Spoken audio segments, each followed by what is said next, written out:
What's up, guys, and welcome back to Book of Entertainment. So, I was just watching this interview of Julius Malema, as he was speaking, or maybe being interviewed by DJ Spoo.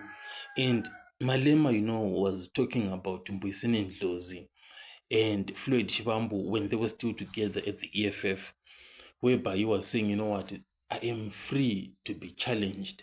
If you feel like what I'm doing is not the right thing, you can tell me and I can step down.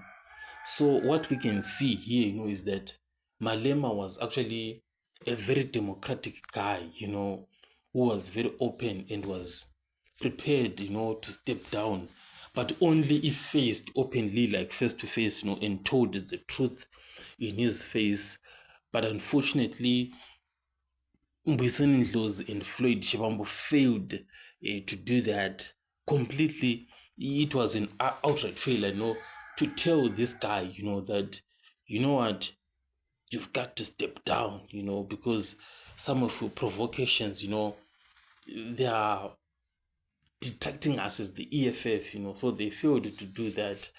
And they decided to gossip behind his back. And eventually they left. I'll catch you guys on the next one.